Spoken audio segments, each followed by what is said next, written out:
असं आहे की 1967 साली हे मंदिर हायवे मध्ये बाधित होते म्हणून ते निष्कासित करून हायवेच्या या बाजूला बांधलं होतं. त्यानंतर 2013 मध्ये पुन्हा असलेलं मंदिर हायवे अथॉरिटीने पुन्हा काढलं. आम्ही पुन्हा त्या ठिकाणी छोटं मंदिर बांधलं.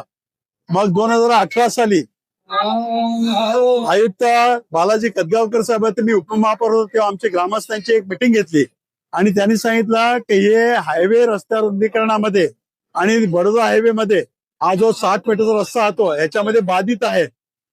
मग ग्रामस्थांमध्ये आमच्यामध्ये एक संवाद करण्याचा प्रयत्न केला, परंतु आम्ही निर्धार केलेला की मंदिर हटवायचं नाही. आमच्या ग्रामस्थांची अशी भावना होती.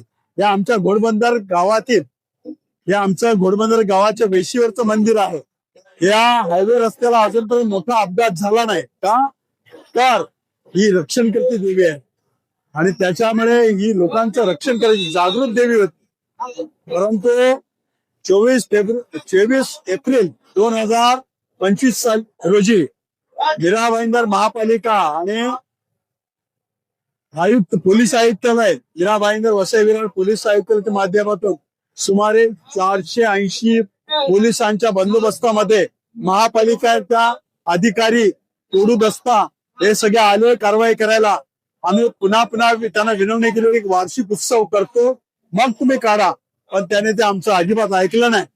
मग आम्ही ती कारवाई थांबवून आमचा पुरोहित आणून विधिवत ती मूर्ती तिथून आम्ही गावात येऊन पुनर्स्थापित केली आणि महापालिकेने आम्हाला ही जागा या मंदिरसाठी अलॉट केली. या जागेमध्ये आम्ही मंदिर जेव्हा आमचा एग्रीमेंट झाल्यानंतर महापालिकेने आम्हाला परवानगी दिल्यानंतर या जागेची 18 ऑगस्ट 2024 ला श्रावणाच्या दुसऱ्या सोमवारी आम्ही मंदिरचं काम सुरू केलं. आज 20 फेब्रुवारीला हे मंदिर आपल्या दिमाखात उभं राहिला. सगनाय देवी जागृत देवी आहे. तुम्ही कालच्या कलश यात्रेत तुम्ही कोणाकडून माहिती घेतलात फुटेज घेतलात तर तुम्हाला कळेल.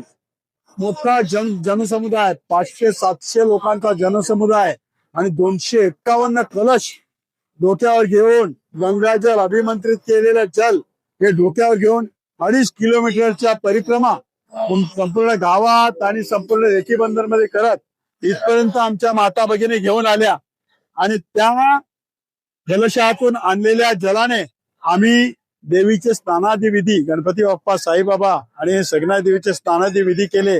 कालपासून इथे 64 योगिनींची पूजा, अष्टदिक्पालांची पूजा, नवग्रहांची पूजा, वास्तुपूजा, शिवशंकराची पूजा, गणपती बाप्पाची पूजा, क्षेत्रपालाची पूजा, अशा सगळ्या गोष्टी आम्ही पूजा संपन्न केल्या. काल होम हवनाला सुरुवात केली. आज दुपारी 12:30 वाजता पूर्णाहुती झाली. आनंद या गोष्टीचा आहे. हे गावकऱ्यांचं मंदिर पण बघा किती उत्साह आहे लोकांमध्ये. का तर आमचं मंदिर आहे, आमच्या भावना निगडीत आहेत, आमची रक्षण करते आहेत.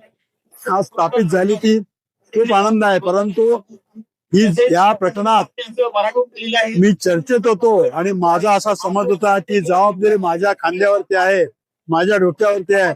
एक मोठं ओझं घेऊन मी चाललो होतो. आज मला समाधान आहे. एक सुंदर वास्तुप्रसाद इथे उभा राहिला आणि देवी पुन्हा लोकांना साक्षात आशीर्वाद देत उभी राहिलेले आहे. माझे सगळे ग्रामस्थ ग्राम भगिनी यांचं फार मोठं सहकार्य लाभलं. मी सगळ्यांचे आभार मानतो.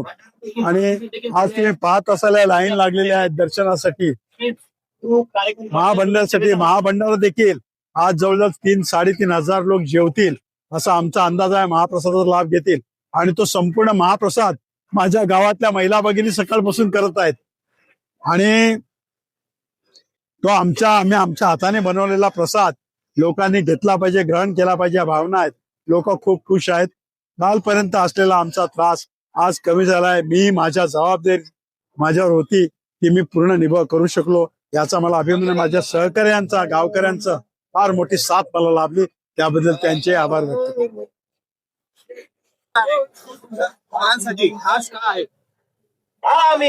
पूर्वीपासून सर्वांचे म्हणजे असं आमच्या गावातले बोलतात ग्रामदेवत या हिसाबाने सर्वांची खास आहे. आणि काल तर तुम्ही त्याचे साक्षीदार पण आहात. काल कलश यात्रा एकदम जोरात निघली आणि तुम्ही त्याच्यामध्ये सहभागी होतात. मी तुमचे देखील आभार मानतो पत्रकार बंधूंचे.